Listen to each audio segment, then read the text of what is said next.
Okay, so I'll give the video a title and a theme. So basically, what we're going to talk about, Rizal, is a way of sort of this is part of the leadership process, right? And it's very important. It goes back to one of the most important things about leadership, which is prioritization. So when we prioritize well as leaders, we are way more effective. Now, the way you prioritize your individual work is very different than when you're leading a team. You can imagine, let's say, for example, if you're a skilled videographer, but you're in charge of a team. And let's say you remain a skilled videographer, even though you're in charge of a team. Well, does the output of the team now is going to be, unless videography is the main output of the team, then we need to start asking ourselves, okay, what is the main team output and what controls do we have as leaders? Now, we definitely have controls, right? We need to be clear what those controls are, and then we definitely have outcomes, and we need to be also very clear on what kind of outcomes we can influence, so that we're sharp about this. At the same time, we also have to know what we're good at. I think this is my biggest weakness. I have a hard time believing people are different from me. I know that sounds weird, but I think, well, if I could do it with nothing, everyone should be able to do it with nothing, right? If I could figure that out, then everybody should be able to figure it out. I realize that's not a good way to look at the world, right? What's a better way to look at the world is to understand yourself better and to understand other people better as a leader, right? That's a very different skill set than what you've been doing traditionally. So to be frank, I think past leaders have been better at maybe doing work I've seen than actually leading in the best capability. If you're leading well, you actually should be doing almost no work. I mean, no actual end result work. It should be like you're thinking about, how can I get somebody to do this? How can I recruit somebody to do this? How can I use the machinery of my company to my advantage instead of feeling like a gear in the overall organization? How can I create leverage? How can I work with, let's say, a different team to help me find somebody that can do this job? But what I do is I plan it, right? I think, all right, in 3 months' time, I'm not going to be doing this anymore, right? I'm going to find somebody to help me do this, or whatever that is. So then you're not thinking in terms of how to do the work. You're thinking about more creatively through the powers that are available to you in the organization, how to get the work done. When you start realizing that, you will go through a renaissance period in your life. You will grow to the next level. You'll start feeling more powerful because you'll be like, oh, okay, it's actually really quite simple if I figure out the right application of force. It is simple, but it isn't. In one way, maybe you've reduced your time from doing the work to delegating to somebody else. The other way, you start upping your time dealing with people instead of dealing with the actual work. And it really depends on what you really want to do later on anyway. Okay, so this is what I think you're good at right now. I think you're good at many skills, okay? And you're good pretty much at every skill you can pick up, to be honest. I think you can be a craftsperson, no doubt, across everything, right? You have skills in video. You have advanced skills in photography.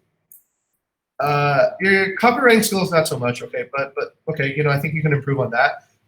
And you're getting skills on, let's say, online ads, right? And that's extending from Facebook to other platforms now too as well. Okay.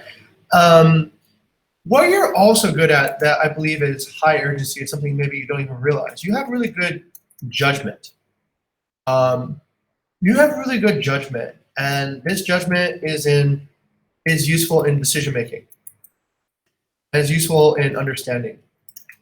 So when I listen to when you talk in your team, you have the clearest understanding of what's going on. If something is happening, you see how it impacts a few things and you can balance it. Like you called out Dion, right? You could see that there wasn't something quite right about what she was saying, and that's good. That's very urgent to have good judgment. That's why you're leading right now. People trust that your judgment is where it needs to be. So that part is good. I believe you're not good at, but slow urgency is probably your language thing, right? Yeah, I agree. Like I put some tips, and you are getting better. I wanted to right there, but I didn't. What did I do instead? Just took a minute to think about it. Some silence. Get comfortable with that. All right. Uh, you might be self-aware when you do it, but trust me, nobody else really is. Right? They're actually more anticipating what you're going to say now. So that's a good habit. It gives you authority. It gives you more of an executive presence. So you want that. You want people when they hear you talking, they're like, "Oh, Rizal sounds like a boss," right? Then you really become the boss. It becomes a self-fulfilling prophecy. So your language barrier, I don't think, is actually that urgent. What is more urgent and more powerful is this is what you were saying earlier. You're too quick to decide, and I immediately agreed. I think this goes back to judgment. This goes back to this control. You kind of need to pause. Okay, take a moment to pause. Somebody really wise told me once that the time between when you receive input, right? Hey, we should do it tomorrow. And between that and you reacting, that is your control, right? That moment is what you control. If you give up that control by reacting too quickly, then you've lost it, right? So I think you should practice control a bit. Like sometimes we can get really heated up, we can feel very connected, we can feel very excited. I do this all the time. I'm not great at this. And we just simply react. We react because we're trying to make people happy. We react because we're feeling in a good mood right now, but we just react. Then we've given up our control. We've given up that moment where you have an opportunity to think. And believe me, that moment is really powerful. If you get a moment to just think about it, or say, I don't have the answer right now. I'll need to think about it, but I will get back to you, right? And you do need to get back to people. You are essentially, like there's a little bit of a deficit there, but it gives you some control to actually get it done. This is very different from doing tasks. Tasks should be done right away, right? Just as quickly as possible. That's where you get rewarded. But when you lead, it's not tasks so much. It's more about thought and judgment, because you're going to take 1 second to make a decision. Somebody else is going to take 10 hours to do something now. So let's make sure that that time that they're going to spend is well spent. So I think practice control. Pause for a little bit, think, and you can even delay or table your decision. Just say, hey, look, I don't have a decision today. I'll write everybody on Slack later when I do have a decision. So that allows you to have maximum control. That happens a lot in business negotiations. You'll see, like during business negotiations, they'll say, no, I need some time to think about it, talk to the wife, do whatever. And what they're asking for is just more control, more ability to process the information. Okay, so that's the way I see it. Probably also time management now, right, is pretty important. Your time management becomes everybody else's time management. So because you're leading a team, you are more amplifying your effect. So if your time isn't managed well, then the team's time isn't managed well. Meaning, why am I in meetings all day, right? Meetings is where I imagine I have the most leverage. So I could spend 1 hour of my time to guide 10 hours of somebody else's time, right? If I'm not there for them, sometimes maybe they would do the wrong thing, can't correct, and then they come back 10 hours later and say, I've did 10 hours of work and it's useless, right? So you're gonna have, I don't have a perfect schedule either. I'm trying to make it better, but I would say you need to find where you have the most leverage. Generally, that's in or like coordination and feedback. So that's where you have the most impact. Coordination, okay, who does what where. If your team can self-coordinate, better. And then during the feedback cycle, what you've done, and I'll tell you about what to do next. This, I would say, do in short sprints, early. Short sprints when you're in uncertain territory. And you can do longer check-ins when you're in safe zone. When we first went over to BV4, we had sync ups as a company every day. We had an all hands every single day.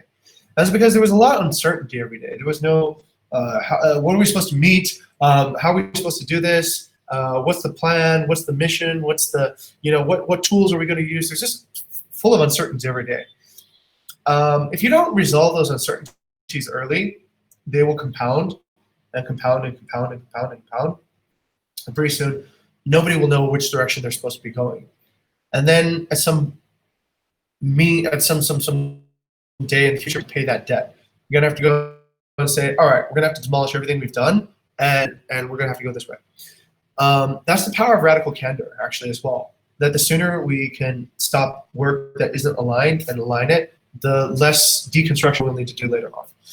All right, so this is about time management, where I feel like you have the most leverage. Okay, that's that. What are your thoughts? Yes, I agree with your thoughts, sir. But let me ask you a question. What is Yeah, good. on the feedback on short sprints and then long check-ins? Okay, this is what it means. Let's say, for example, somebody is doing something you think that they have no skill or no previous experience doing, right? So let's say Haspi, doing SEO. That's something that has, let's say, if I were Aldo, I would look at that. I would go, this person doesn't have any experience doing this. They have no skill doing this. So what we need to do is he works for a short time, and then we have more, let's say, more frequent feedback cycle, right?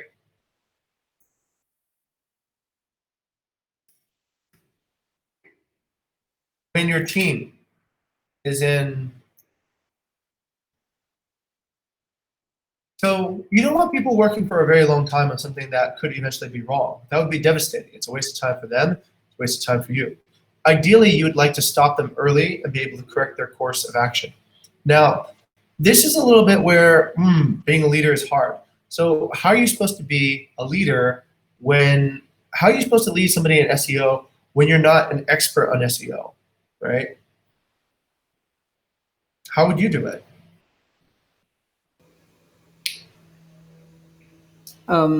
Asking for giving the challenge. Okay, you can give a challenge, right? And that's the way you set a frame. But whether a challenge is there or not, people might get stuck. People might go the wrong way on the challenge. Let's say, for example, you set the intern, okay, here's a challenge. Make Bukit Vista the #1 ranking for the keywords Bali Villa. Okay, the challenge is there. Doesn't mean that they'll necessarily succeed. Right? So they may need guidance. They might need something else, but you might not have the right knowledge or the right ability to guide them. What should you do then?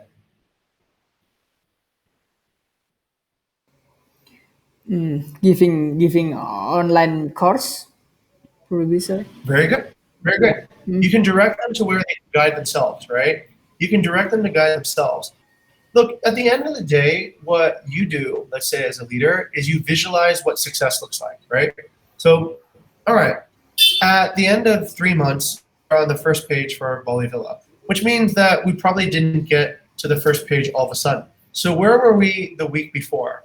The week before, we were on result number 5, right? What about the week before that? We were probably on result number 10, and the week before that. So you kind of have to like visualize what the milestones will be and check it all the way back to today. All right, so today when you're starting, what will that look like? Okay, you're going to do your research. Okay, how long is your research time budget? Maybe 3 days, 4 days, 5 days. All right, by the end of 5 days, what should we see? We'll see a blog. All right, great. How many blogs? All right, then when will your blog start actually ranking? So stuff like that, right? You kind of need to actually, you just need to plan that journey out. And what's funny is this result. You just need to have the questions. You don't even need to have the answers, right? You just need to have the question, what will be your first milestone, right? What will be your next milestone? What will be your milestone after that? And you're just checking to see if this person has thought through the process so that they can self-control, right? If they can't, then you say, all right, you need to do some research, and by tomorrow you need to tell me what you believe your first milestone will be, and your subsequent 3 other milestones up ahead. So I need to see that you've planned this out so that I can approve the budget, which is the time for you to actually do this project. So that's the benefit of project management, that you don't necessarily need to be an expert. You just need to sort of stage it out. I saw this on construction sites. It was pretty amazing. The project manager was not an architect. The project manager was not a designer, was not a builder, but the project manager just budgets time, right? You see, all right, how long will this take? How long will this take? How long will this take? How long will this take? How will you check for quality?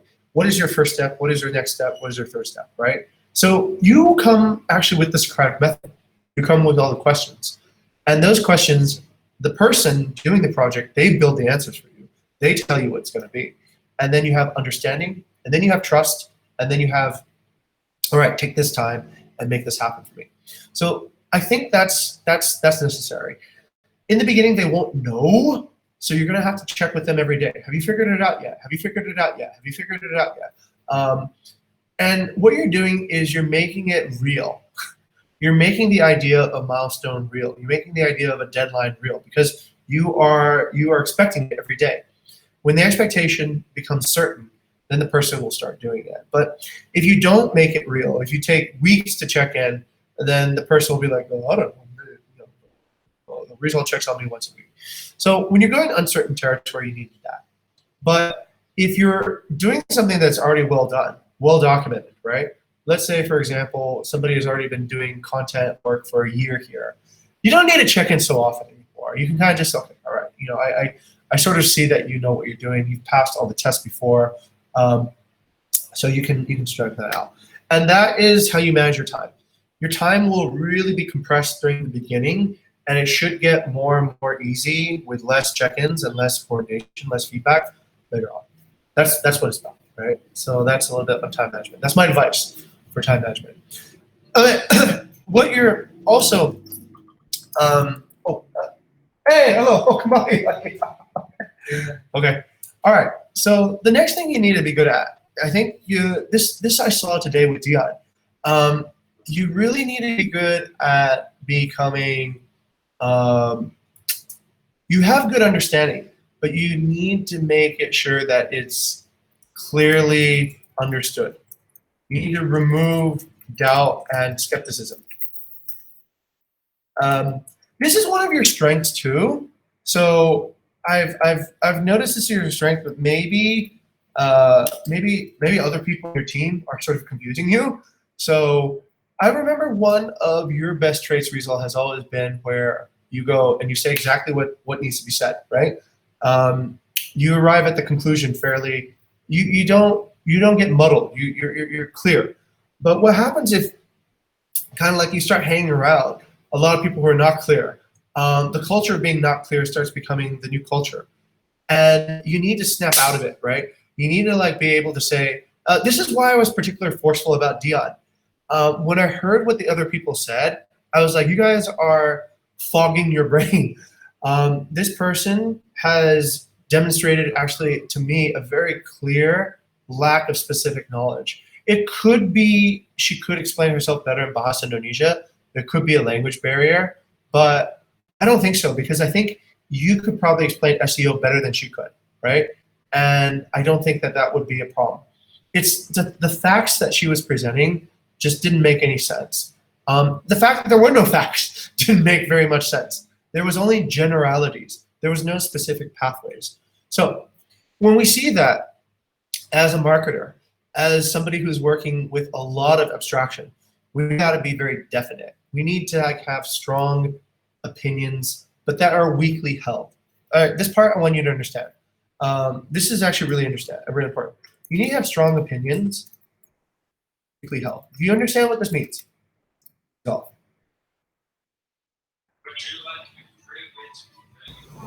Sorry, sir. Do you understand what this means? Strong opinions that are weakly held. Strong opinions, weekly held. No. Don't understand, sir. Okay, sure. Ask if you ever see anything that you don't understand. Yep, Yeah, you yep, can yep. ask me anytime. Yeah, ask me anytime. This should be a dialogue at Yes. best. Okay, strong opinions mean that you don't have weak opinions. People know exactly where you stand, right? They know that when you're leading, you have flavor in your leadership, right? You have a distinct flavor. Your flavor isn't muddled by everybody else's thoughts. You have a strong opinion. You have a strong opinion about where the goal should be. You have a strong opinion that this person is right and that person is not. You need to have strong opinions, right? Because if you don't have strong opinions, you don't have clarity. Your team doesn't have clarity, and that's a word I hear a lot now in marketing. Confusion, confusion, confusion, confusion. The reason we have confusion is that we do not have strong opinions. We do not make strong opinions about who's right, who's wrong, what we should do, what we should not do, and what is success and what is failure. What we do have right these days is everybody seems to be creative, and that's okay. We have kindergarten, right? We have, you guys can do kind of whatever as long as it's creative, that's fine. It's not. It's not. I mean, we want people to be creative, but it has to be creative in a way that's sustainable. We can't lose $3,000 every month and just keep on doing that forever. At some point, the creativity needs to actually be able to produce results, right? And in this way, results are, clear. It should be some impact to revenue through new partnerships. Okay, so we need to have strong opinions, but we need to have them weakly held, which is kind of a contradiction, right? What do you mean? Strong opinions, but I don't really believe in it? Yes. So you need to believe in something until the facts prove that you're wrong, right? Until the facts prove that, hey, that is not correct. Then you need to have a new strong opinion about what you now believe, right? So it's exactly like a pivot. When we pivot, we go full ahead on the pivot. When we realize we're wrong, we pivot away and we go full ahead on that. We don't go halfway on each pivot, because that doesn't really bring us anywhere. So you need to have strong opinions. People need to know where you stand, but you also need to be able to change your opinions if you see that it doesn't no longer make any sense. That is strong opinions weekly help. Okay? You can't be a dictator. Like, no, I said it. Diva and I debated about this a lot, right? She was like, Jing, why do you say this now and you say something different later? The context is different, right? Why did we used to get paid this and we get paid this now? The context has completely changed, right? Like, why would we keep the same arrangement when everything else around us has changed? It doesn't make any sense. But once we've made an opinion, let's be strong on that opinion. We have to be consistent to what we said a year ago. That is nonsense, right? That doesn't work. That might work if you have an insurance company. It might work if you have a bank. It might work if like you're an institution and you just you serve like gudeg, right? And you just never change your gudeg recipe no matter what. You keep the same gudeg recipe for 500 years. That might work in that context, but we're an innovation company, and the truth is always different with innovation, right? What's great last year might not be great this year. So strong opinions weekly help. So I think this is actually pretty urgent. If you don't have strong opinions, you can't lead, right? People will be like, Rizal doesn't really believe. I don't think he really actually, yeah. So, okay, so do know that. Does that make sense now? Yes, very clear, sir, right now. Yeah. Okay, cool. Strong opinions weekly help. And you will don't feel hypocritical about that, yeah?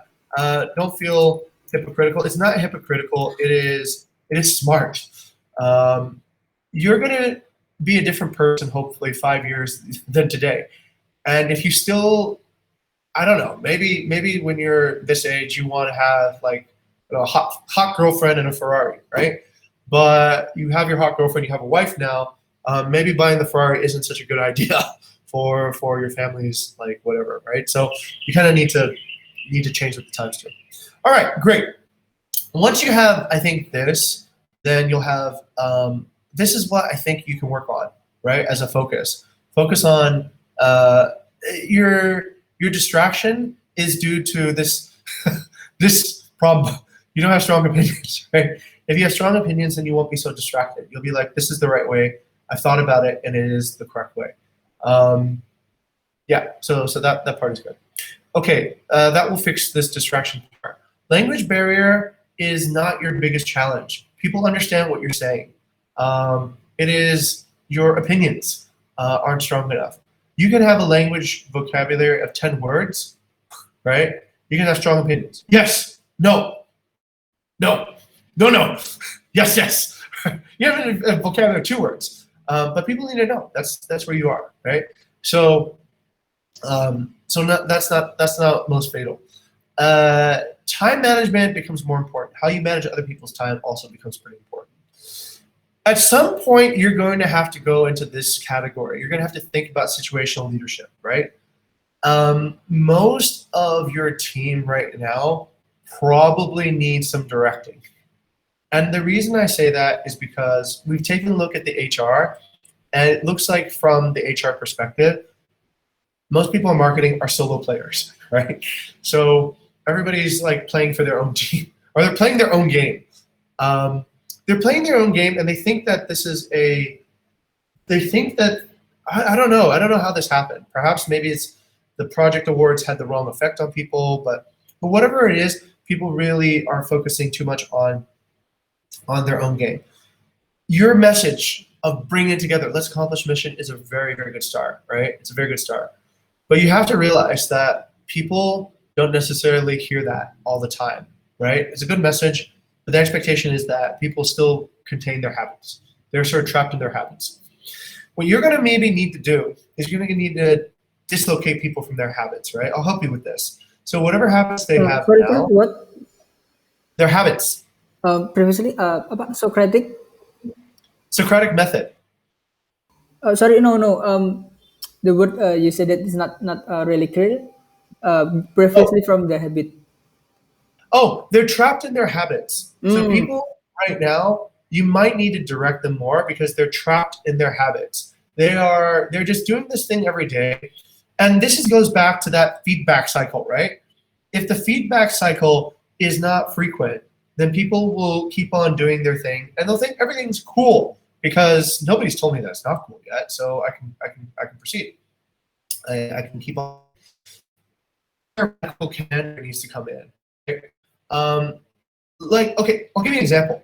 3 days ago, we had that, maybe last week, right? It was less than 3 days ago, a week ago. A week ago, we had radical candor with you, with Gani, and with Aldo and Haspi, right? I've seen a complete turnaround in Haspi's work. Like before, Haspi was sloppy, right? Just not even sloppy, but inattentive. When we told him to do this, he was not succeeding, and he was coming here cloudy, and I'm not getting anywhere, blah, blah, blah, blah. All this nonsense, right? Like I'm not achieving my goals. And as a leader, you gotta stop that, right? You gotta stop that way of thinking. You gotta ask yourself, it's very simple. Are you not succeeding because you're not putting in enough activity, right? You're not doing the work, or is it that you're not efficient at your work, right? That's it. Is it you're inactive or you have a bad process? That's really the only reason people don't succeed, is either because they're inactive or they don't have a good process. If you are working on improving your process, then that's a good sign, right? I'm not getting any leads, but I've tried to change my message, right? Here's my new message, right? I'm not getting any leads, but I'm going to retarget this audience. Or I'm not getting any leads, so I talked to the data team and I got some insights and I'm going to do this now. Great, you're working on your process, great. Or the alternative is increase your activity, right? So work harder doing what you normally do. Keep on doing that. It should be one or the other. There's no other real excuse for not having success. So when you hear people coming to you with no success, immediately your mind should go through, well, why not, right? Why not? Like, you're a smart person. We hired you because you were smart and capable. So what seems to be the problem here, right? It's a very simple problem. Are you not fixing the process? Are you not putting enough activity? Once you're able to clarify that, then you remove the motivation out of the mix, right? Because a lot of times it's a motivation problem. So now you motivate the person, they have focus now, and they know what to do, right? So this is where that is super important. So this idea of strong opinions along with time management then gets people to be able to create that clarity, that focus. So what has to be done? 2 meetings in 1 day in a matter of just 3 days. And that at least is proven result, right? So we got that out of the way. What has Hesby learned? Quite a lot, right? He learned how to pick people. He learned how to moderate. And you, as a leader, can feel good about that. You can be like, you know what? This person is able to contribute now. They're able to have respect of themselves, of their work, and from their team, from the work they do, and not have to show up every day with an empty, no update, no change, no anything. Okay, so that part is pretty crucial. That is the hardest, but it's also the most effective way to manage. If you can do that, you can get a lot of output out of your team. Okay. Yes. So I know that's not in your nature, but just give it some practice. We're doing it across the entire company, so you're not alone. And try to get more comfortable with that. Believe me, it's weird. I've seen Ara scream, or not scream, but really be annoyed at Kiki like 20 times probably already. Like Ara will be like, Kiki, today it's just really disappointing again. I thought you could do it, but apparently you are distracted, you're not focused, and she'll just tell Kiki exactly like what's what, right? And it's not inaccurate. She's basing it all on facts, right? Like when you were doing this was late. When you're doing that, it's late, and you're not clear. You're distracting. It's taking too long. We're not finishing on time, and this is not effective. And Kiki loves Ara, right? It's really weird. It's like oh, Ara has I don't know. Maybe Kiki says other things when we're not listening. Right? That could be. But okay, good. But we don't have to worry about that. You don't have to worry, oh, is this person going to like me or not, right? If you're doing it effectively, if you're doing it from where they understand you're being specific to their work, not about them, then it's going to create that correct feedback, right? So this is where you have to decide when to support, when to coach, and when to direct. Now, if you see that people do not understand, right? They don't understand where they're going. Their work isn't actually achieving the team goal, then you cannot coach or support. You definitely cannot support, and you definitely cannot delegate, because the longer they go on that pathway, the more disconnected they're going to get. You probably need a coach, and you probably need to direct. Here's a good question. Let's see if you recognize it. What am I doing with you right now? Yeah, it's directing, sir. Not entirely. I'm coaching in a way too, right? Yeah. I'm not telling you you're going to do this at Yeah, this time, yeah. right? Yeah. I'm letting you make some choices. If you can't do that, then I'll direct you, right? Yeah. But I'm still letting you make a choice. Who do you want to talk to? When do you want to talk to them? How do you want to talk to them, right? I'm giving you that choice. If it doesn't work, I'll direct you, right? That's my next stage. But I want you to do the same thing as probably a way. Coaching can work if they can understand.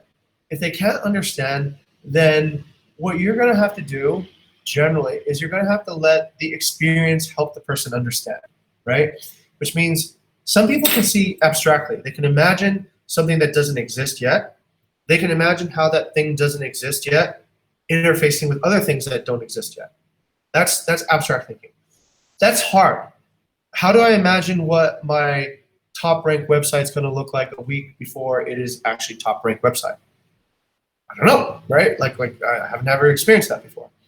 If somebody is suffering from that type of thought process, the best way is to direct them. Just do this and do this. Keep on doing this. Look for this, right? Do this, look for this, then do this when this result happens. Give them very clear instructions. Because what happens is they don't have enough experience. They need that experience, and they need to get experience as quickly as possible so that they can start becoming self-directed. That's when you can start coaching them, and that's when they can start working. Okay? So think about that. Think about who needs to be directed, who needs to be coached. I would say at this point, most people on your team probably need to be coached or directed. Very few people can be delegated to.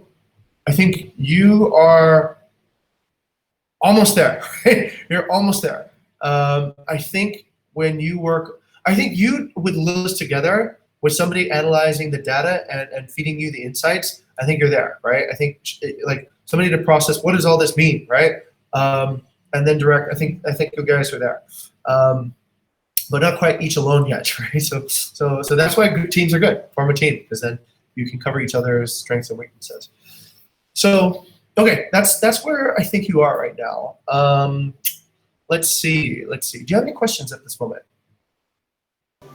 Probably I have to uh, remember this first, and yeah, I want to apply this first, and yeah, if I still need your guidance, maybe I will go back to user and All yeah, right. ask more I'm things. going to check in with you frequently too, right? Because this is where you are in uncertain territory. Okay. So what I like to do is this. I like to schedule a time, just maybe half an hour. Or you schedule a time with me, please. Yeah. Schedule a time with me next week. Yeah. For maybe 30 minutes, and let's hear about what you've tried to do with directing and coaching, right? Who have you tried to direct? Who have you tried to coach? And what were the results of that? And actually, we can talk about that probably just right after the mentorship development. Your pathway is a little bit different from mentorship at this point. You're more of leadership development. So this is a new card, actually. So this is like training chapter leads. I probably will create a separate session for that in the future, right? The chapter leads will probably need some guided guidance. You can learn from that, and you can probably go to that class too. So, okay, so this is your chapter lead edition. So I'll say Rizal, please get back to me next week.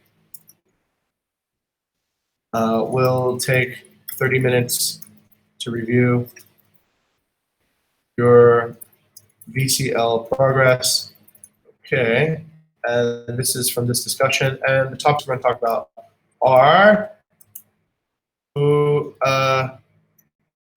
what did you do to improve your weaknesses,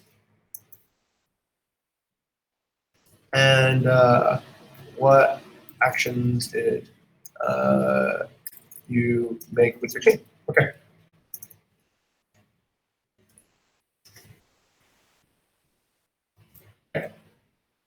And look, in the end, what will happen is this: don't be too concerned. You don't need to be perfect, right? A lot of really good leaders are not perfect at this. So you just need to be relatively competent at it and proficient at it, right? So it's not like where you need to be an all-star photography. Photography is where those things yeah, it becomes very, very important to be perfect at it. This one is more of an art, and it's a little bit more forgiving. It's a little bit harder to get feedback, but if you are, let's say, reasonably talented at this, then you will have a lot of positive impact. So that part is pretty cool. Okay, all right. You're in a good place. You have, like I said, you have a lot of good stuff. Be more assertive, I guess, and that helps out. When you can't find the answer, or when your team can't find the answer, again, help them find the answer. Professional networking is a great way.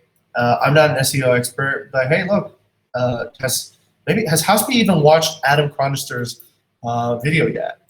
I don't know, right? Maybe he can watch it, right? For example, as a leader, that's what you're trying to do. You're trying to see, does this person really get it? If they don't, how can I help them understand more? Okay, all right. Good luck. Result. Thank you, sir. Thank you, sir. Okay, feedback from me. How helpful was this, and what can I do to be more helpful? Yeah, I think it's very, very helpful, sir.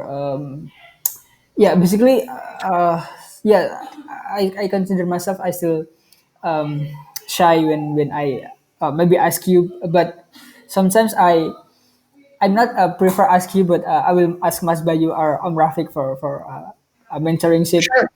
Absolutely, absolutely. They're good. They're each pretty good at their thing. You got to decide in the end. You become you, right? You're gonna listen to leader A, leader B, leader C. Hopefully, you're gonna listen to people smarter than me, right? Because hey, look, I only have a small startup, right? There are people who have like gigantic businesses, so you should probably learn from them. Those are the people who really have, let's say, either been very lucky or very skilled.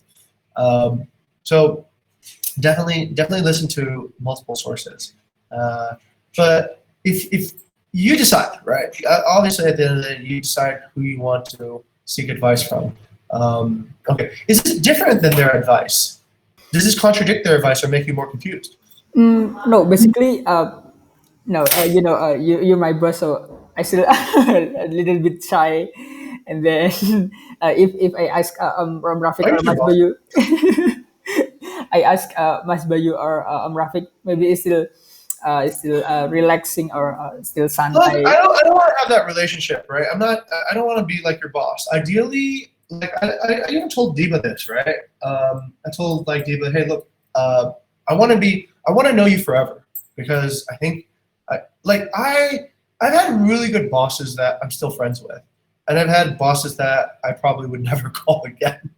Um, but they were different, though. I think the bosses that would never call again, they saw it always as our relationship was very transactional, right? It's like you do this for me and I pay you, right? So it was very transactional.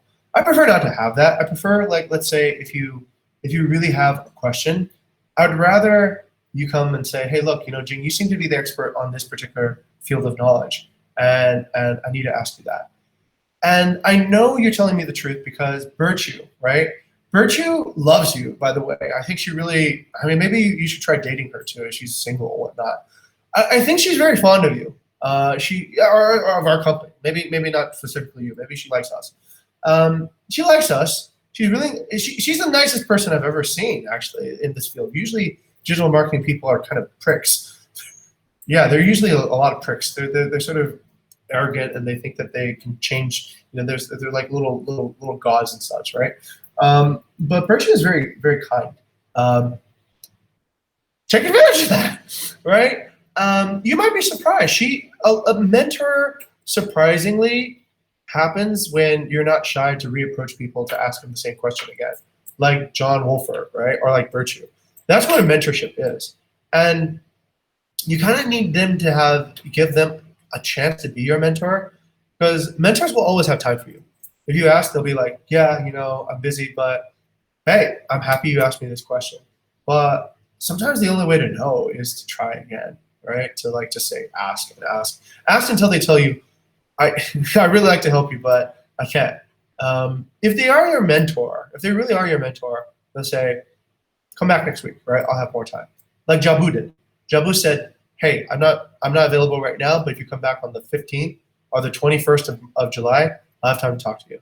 So I know she's a mentor already from that habit. She doesn't like sending people away. See, yeah. Okay, Hmm. so definitely learn that, and then once again, then you will accelerate your own career progress too as well, by many powers of magnitude. Okay, Thank you, sir. all Thank right, you, sir. all right. Well, don't be shy. I'm here to help. Yes. So use me. Okay. Okay, Thank you, see ya. sir. Yeah. All right.